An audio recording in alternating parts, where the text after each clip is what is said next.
नाज़रीन, पाकिस्तान तहरीक इंसाफ के लॉन्ग मार्च के हवाले से इंतहाई अहम तरीन अपडेट्स हैं जो मैं आपसे डिस्कस करने जा रहा हूँ। लेकिन इससे पहले आप हमारे यूट्यूब पर जो चैनल है ब्रेव ब्रॉडकास्टिंग कंपनी, उसको ज़रूर सब्सक्राइब करें ताकि हमारी हर वीडियो जो है वो आप तक वक्त पर पहुँच सके। नाज़रीन, कल दो महाज़ों पर जो है जंग लड़ी जाएगी। एक महाज़ है अटक पुल और दूसरा है जेहलम पुल। ये इस वक्त जो है ना सोशल मीडिया पर एक बड़ी बात चल रही है कि ये पानीपत की जो जंग है कल इन्हीं दो महाज़ों पे लड़ी जाएगी। हुकूमत ये मुकम्मल तौर पर नाज़रीन तहैया कर चुकी है कि किसी भी सूरत में इमरान खान को इस्लामाबाद नहीं पहुंचने देना। हालांकि मरियम नवाज़ ने आज अपनी प्रेस कॉन्फ्रेंस में कहा है कि इमरान खान को हर सूरत में इस्लामाबाद आने दिया जाए और देखा जाए कि ये कितने अरसे बैठते हैं। लेकिन इस वक्त जो वजारत दाखिला है और जो हसास इदारे हैं, जो उनकी मालूमात है, जो इस वक्त मेरे जो ज़राए मुझे बता रहे हैं कि इमरान खान साहब के साथ जो लोग हैं वो बाकायदा तौर पर मुसल्लह अफराद का एक जत्था जो उनके साथ आ रहा है, बाकायदा आंसू गैस का भी जो है पाकिस्तान तहरीक इंसाफ के लोगों ने इंतज़ाम किया हुआ है कि अगर पुलिस या कोई भी ऐसे सिक्योरिटी इदारे हम पर आंसू गैस फेंकें तो हम उनकी तरफ फेंकें ताकि हम आगे निकलने में कामयाब हों और इस्लामाबाद पहुँचें। लेकिन हुकूमत और इस वक्त जो है बाकायदा तौर पर ऐलान कर चुके कि इमरान खान को किसी भी सूरत में इस्लामाबाद दाखिल नहीं होने दिया जाएगा। नाज़रीन, ये फैसला जो है कल रात 10 बजे तक हो जाएगा कि इमरान खान साहब वहाँ पर पहुँचते हैं कि नहीं पहुँचते।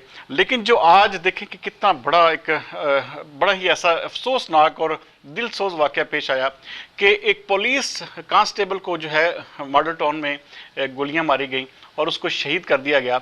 और आज सारा दिन देखें कि आज इमरान खान और परवेज़ इलाही ने तो बल्कि हद ही कर दी कि वो कौन सा डाकू पकड़ने गया था। आप ये देखें कि आज तक पाकिस्तानी तारीख में किसी भी सियासी कारकुन को जब भी पुलिस गिरफ्तार करने गई है, हाँ ये ज़रूर हुआ है कि वो भाग गया है या गिरफ्तार हो गया है, लेकिन ये कभी नहीं हुआ कि किसी भी सियासी कारकुन या किसी भी सियासी रहनुमा के घर से पुलिस पर फायरिंग की गई हो। और इस तरह का माहौल बनाने में और इसको सारे का सारा इसको परवान चलाने में मेरे ख्याल में नाज़रीन इमरान खान का खुद अपना हाथ है। इमरान खान ने अपने पार्टी कारकुनान की तरबियत इस तरह की है कि मारो, जलाओ, घिराओ।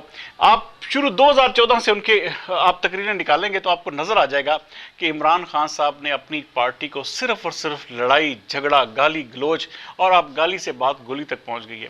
नाज़रीन, ये हुकूमत का मेरी नज़र में एक अच्छा फैसला है कि इमरान खान को किसी भी सूरत में इस्लामाबाद ना आने दिया जाए।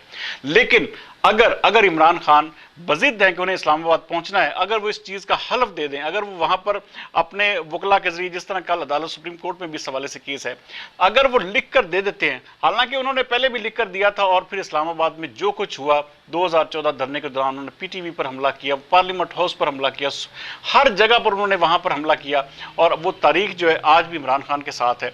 लेकिन अगर कोई अच्छी गारंटीज, अच्छे लोगों की गारंटीज बीच में हों तो इमरान खान को आने दें और उसे बैठने दें। लेकिन इस वक्त जो पाकिस्तान तहरीक इंसाफ के जो हमारे ज़राए हैं वो हमें यही बता रहे हैं कि ये जो एहतजाज है, ये जो लॉन्ग मार्च है, ये किसी भी सूरत में इन्होंने पुरअमन नहीं रखना और उनका मुकम्मल तौर पर प्लान है कि हर सूरत में यहाँ पर अनारकी या कोई ऐसा फसाद बर्पा किया जाए जिससे ये वाली हुकूमत, शहबाज शरीफ हुकूमत जो है डिस्टेबलाइज हो और इमरान खान को दोबारा हुकूमत में आने का चांस मिले। नाज़रीन, ये एक ऐसा काउंटडाउन अब स्टार्ट हो चुका है, अगले 24 घंटे इंतहाई अहम है। अब देखते हैं कि जेहलम पुल और अटक पुल, क्या पुलिस जो है, पंजाब पुलिस कामयाब होती है या हमारे सिक्योरिटी इदारे कामयाब होते हैं या इमरान खान जो है उनको रगेद कर इस्लामाबाद पहुंचते हैं। बहरहाल ये अगले ज़्यादा से ज़्यादा 12 घंटों में वाज़े हो जाएगा कि होता क्या है। मैं इस हवाले से आपको इंशाल्लाह ताला अब मुसलसल जो है अपडेट रखूंगा और मेरे वीलॉग्स आप देखते भी रहिएगा। आपको गाहे बगाहे इस हवाले से मैं आपको मुकम्मल तौर पर कोशिश करूंगा कि जो हसास राय से बेहतरीन मालूमात हैं वो मैं आपके साथ शेयर कर सकूँ। अगले वीलॉग तक सरदार अमीन जतोई को दीजिए इजाज़त। पाकिस्तान जिंदाबाद।